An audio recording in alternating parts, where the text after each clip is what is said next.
सो हम लोग class ninth का मैथ्स का फर्स्ट चैप्टर स्टार्ट करने वाले हैं। अकॉर्डिंग टू एनसीईआरटी सिलेबस हमारा जो फर्स्ट चैप्टर है ये है नंबर सिस्टम।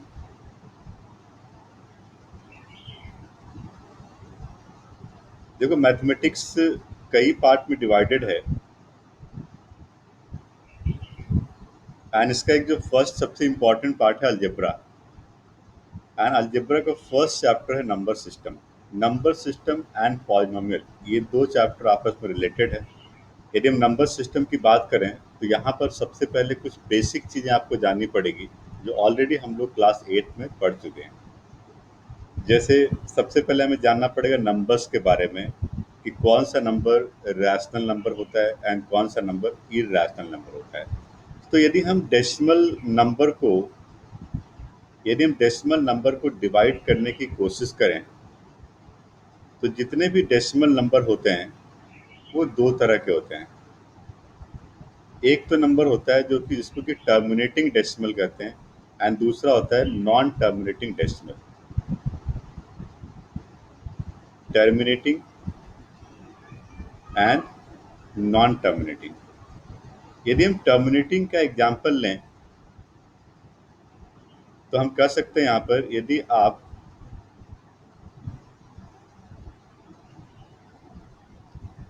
आप यहाँ पर एक नंबर लेते हो 1.3, यदि आप नंबर लेते हो 2.52, यदि आप नंबर लेते हो 7.312, तो यहाँ पर आप देख रहे हो कि ये 2.52 के बाद टर्मिनेट हो गया। So this is called terminating.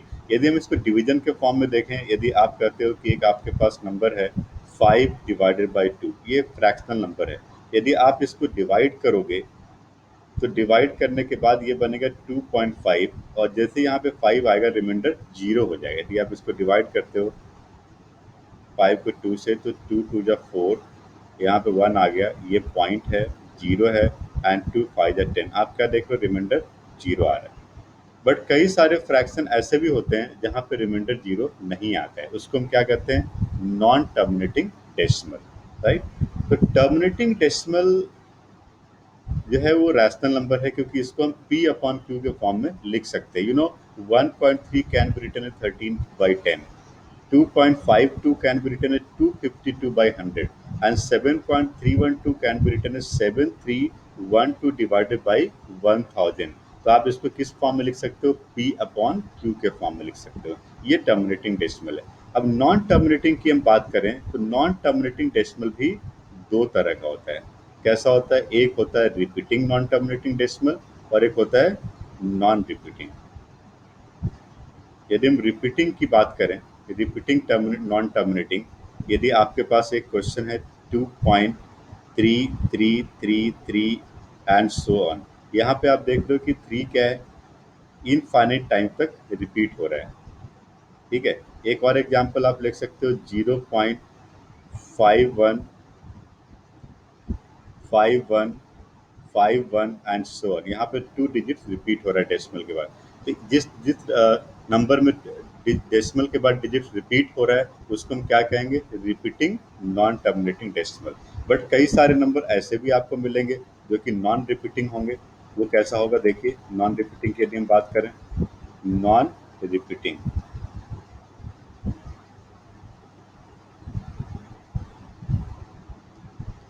ठीक है, यदि आप लिखते हो 2 पॉइंट,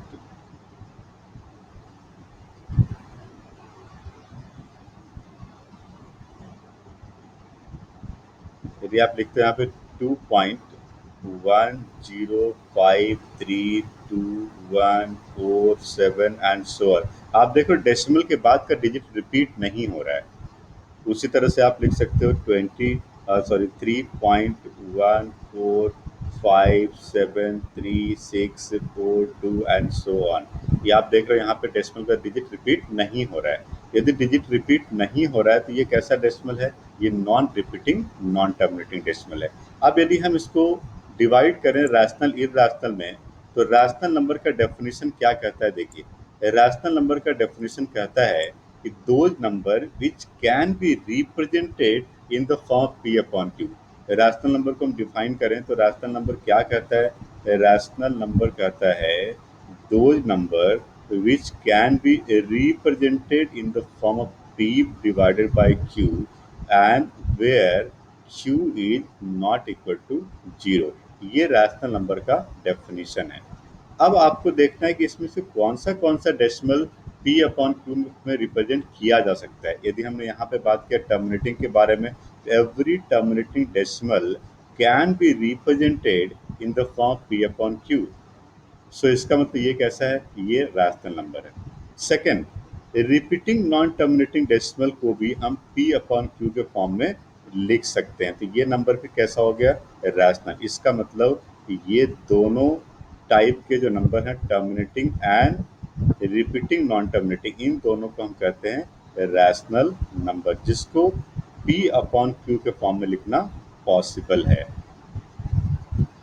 अब कई सारे नंबर डेसिमल नहीं भी होंगे, इंटीजर होंगे, जैसे 2, 3, 5। तो 2, 3, 5 कैन बी रिटन 2/1, 3/1, 5/1। ये ऑलरेडी p अपॉन क्यू के फॉर्म में। यदि डिनोमिनेटर कुछ नहीं है मतलब डिनोमिनेटर 1 है। 10 कैन बी रिटन 10/1। तो ये जितने भी इंटीजर्स हैं ये सारे पहले से ही रैशनल नंबर हैं। नॉन इरैशनल नंबर, जो नॉन रैशनल होता है, वो सिर्फ एक ही तरह का होता है, जो non repeating non terminating decimal होता है। तो जो decimal non repeating non terminating है, इस तरह के डेसिमल नंबर को हम इरैशनल नंबर कहते हैं। एंड इरैशनल नंबर या तो डेसिमल के फॉर्म में रिप्रेजेंट होता है या स्क्वायर रूट के फॉर्म में भी हो सकता है, जैसे √2, √3, √5। ये सब भी non repeating non terminating decimal होता है। यदि आप क्लास 8 में जाओ square root long division method से, यदि आप 2 का स्क्वायर रूट फाइंड करो तो आप पाओगे यहाँ पे डेसिमल के बाद का जो डिजिट है वो रिपीट नहीं हो रहा है। इसका मतलब जितने भी नॉन परफेक्ट स्क्वायर नंबर वाले स्क्वायर रूट नंबर और जितने भी non repeating non terminating decimal है, ये सभी कैसे होते हैं? ये इरैशनल होते हैं। रैशनल नंबर कौन सा होता है? Terminating and repeating non terminating. अब यहाँ पे क्वेश्चन ये है कि इस तरह का जो टर्मिनेटिंग डेसिमल है, इसको तो आप बहुत इजीली p अपॉन क्यू के फॉर्म में लिख लेते हो, but repeating non terminating decimal को किस तरह से हम p अपॉन क्यू के फॉर्म में लिखेंगे, इसके बारे में हम डिस्कस करते हैं कि किस तरह से इसको p अपॉन क्यू के फॉर्म में लिखा जाता है। फॉर एग्जाम्पल, आपके पास एक एग्जाम्पल लेता हूँ मैं। हमारे पास एक नंबर है 0.2 और इसके ऊपर हम बार लगाते हैं। इस बार का मतलब क्या है? इस बार का मतलब है कि 2 रिपीट हो रहा है। अब इसको हमें p अपॉन क्यू के फॉर्म में लिखना है। How can we represent this 0.2 bar into p upon Q? तो आप यहाँ पे लिखोगे let x is equal to 0.2 bar. This can also be written as 0.222 and so on up to infinite term. तो आपको क्या करना है कि जिस नंबर को p अपॉन क्यू के फॉर्म में लिखना है उसको x मान लेना और यहाँ से एक ऐसा इक्वेशन बनाना है जिससे कि हम x की वैल्यू फाइंड कर सके और वो p अपॉन क्यू के फॉर्म में आ सके। कैसे होगा आप देखिए, हमें ऐसा कोई दो इक्वेशन चाहिए। We need 2 equation. हमें ऐसा कोई दो इक्वेशन चाहिए जिसमें डेसिमल के बाद का डिजिट सेम हो।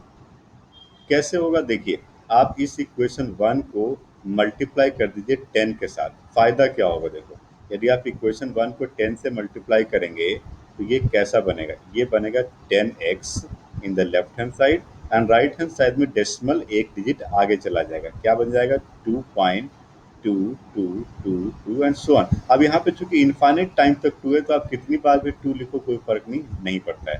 ठीक है, तो आपने देखा कि इक्वेशन 1 और इक्वेशन 2, इन दोनों इक्वेशन के डेसिमल के बाद का डिजिट सेम है।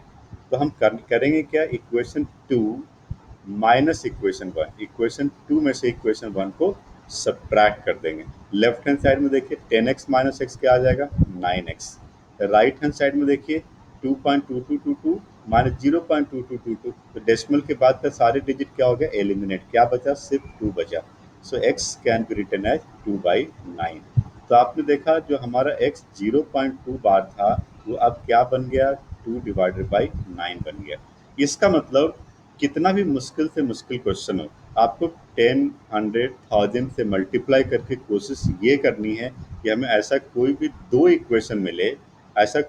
इक्वेशन मिले जिसमें डेसिमल के बाद का डिजिट सेम हो, और फिर उन दोनों को सब्ट्रैक्ट कर दें। जैसे आप सब्ट्रैक्ट करोगे x की वैल्यू आएगी और p अपॉन q के फॉर्म में आएगी। अब क्या ये हमारा आंसर सही है, चेक करते हैं। कैसे चेक करोगे? ये जो 2/9 है, आप इसमें क्या करो, 9 से 2 को डिवाइड करो, ट्राई करते हैं। ये आएगा 0 और यहाँ पे एक 0 आ गया। 9 टू जा क्या हो गया 18, फिर यहाँ पे 2 आ गया, फिर 0, फिर 9 टू जा क्या आ गया 18, फिर यहाँ पे 2 आ गया, फिर 0, फिर 9 टू जा क्या आ गया 18। आप देखो ये 2 इनफाइनाइट टाइम तक चलता चला जाएगा। इसका मतलब 0.2222 and so on can be represented as 2/9, right. इस तरह से आप अपने आंसर को डिवाइड करके वेरीफाई भी कर सकते हो। इस तरह से जितने भी non terminating non repeating decimal है, sorry repeating non terminating decimal है, तो उसको आप p अपॉन q के फॉर्म में लिख सकते हो। ठीक है। अब आपके पास कई सारे क्वेश्चन आपको मिलेंगे। फर्स्ट टॉपिक जो नंबर सिस्टम है, आपको क्या करना है, आपको हमारी वेबसाइट पे जाना है। हमारी वेबसाइट पे जाना है emaths.in, emaths.in पे जाना है, और वहाँ से आपको क्या करना है, आपको असाइनमेंट डाउनलोड करना है। आपको वर्कशीट मिलेगा, असाइनमेंट मिलेगा। इस असाइनमेंट को डाउनलोड करिए। मैं आपको असाइनमेंट दिखाता हूँ, फिर वहाँ से हम होमवर्क करेंगे। इस तरह का आपको असाइनमेंट मिलेगा क्लास 9th का। और यहाँ पर आप क्या करेंगे, आप यहाँ पे नंबर सिस्टम को सॉल्व करना शुरू करेंगे। मैं आपको कुछ होमवर्क देता हूँ। आप सबसे पहले शुरू करिए क्वेश्चन नंबर 11। पढ़िए क्वेश्चन 11 को क्या लिखा हुआ है। Express each of the following decimal number in the form of p upon q। इन सभी डेसिमल को p अपॉन q में लिखना है। कैसा टर्म नंबर है ये टर्मिनेटिंग डेसिमल है। सिंपली डेसिमल को हटाना है।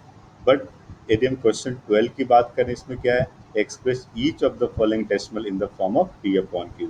तो आप ये सभी रेकरिंग डेसिमल को, जिसके ऊपर बार लगा है, इसका मतलब ये डिजिट रिपीट हो रहा है, आप इसको सॉल्व करके p अपॉन q के फॉर्म में लिखेंगे। तो आप असाइनमेंट से question number 11 and question number 12, इसमें कई पार्ट्स दिए हुए हैं। यहाँ तक क्वेश्चन 12 में 12 पार्ट्स दिए हुए हैं। इन दोनों क्वेश्चन को सॉल्व करेंगे 11 एंड 12, फिर अगली क्लास में हम आगे बढ़ेंगे।